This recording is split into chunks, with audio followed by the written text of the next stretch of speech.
Okay, thank you very much, Mr. Chair. Mr. Guilbeault, thank you for joining us today. Minister, are you still the Executive Vice Chairperson of the China Council for International Cooperation on Environment and Development? Yes, I am, as was one of your previous colleagues in the Conservative Party of Canada. Yes, that leads into my next question, actually. So the other day, the National Post reported that your two-day trip to Beijing last August cost $140,000.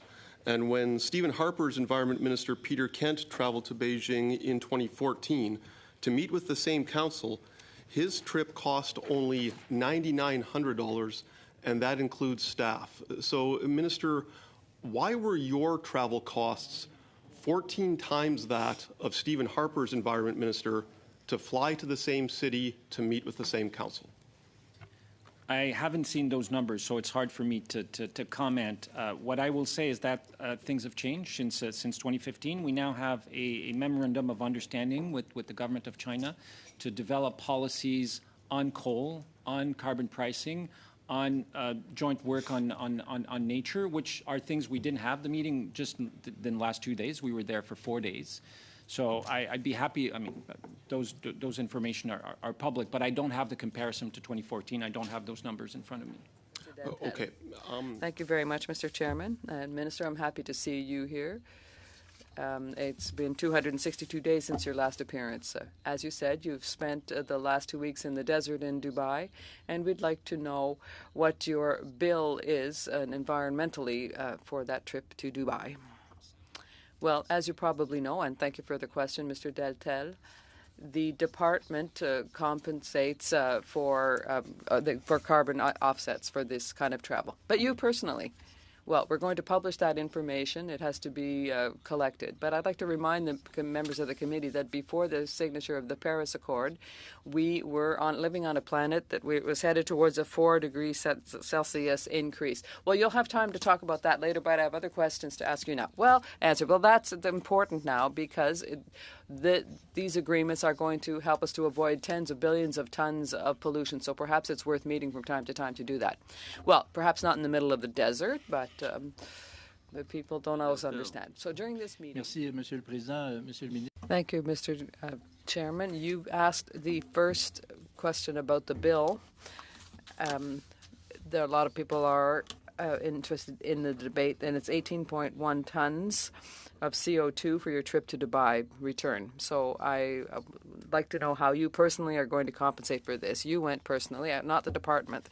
I know when you became minister, you said that you crossed the country in a train, and you really believe in this, so show it by saying what offsets you can provide for the 18.1 tons of CO2. Now, the minister named an ambassador for the environment, Ms. Stewart, and she reported some spectacular costs for her travel. Over the first year of her mandate, she made 23 trips abroad. And obviously, she just went to Maine. She went to Paris, Lisbon, Rome, Florence, Abu Dhabi, Bali, London. She likes to travel, this woman. So that is the equivalent of about one trip every 2 weeks. So I understand she's an ambassador. She has to represent Canada. We understand that. But honestly and sincerely, between the two of us, a trip every 2 weeks, have you ever traveled that much? Well, if we didn't have international cooperation on these issues, we would have an increase in temperatures of 4 degrees Celsius.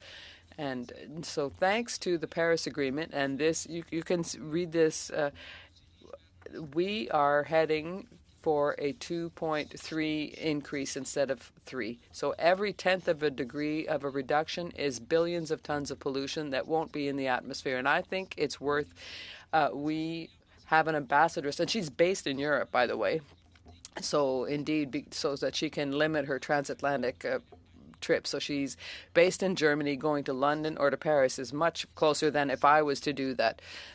So what is her bill for those 23 trips environmentally? We find it really to be too much. You don't find it too bad, but what is the bill? I can't believe you weren't aware of this. Well, this is where I deeply disagree with you, Mr. Deltel, because if it was only for this work done internationally against climate change, there would be billions more tons of pollution in the air here. Ms. Stewart, the interpreter regrets, but two people are speaking at the same time. Mr. Van Couverden, you have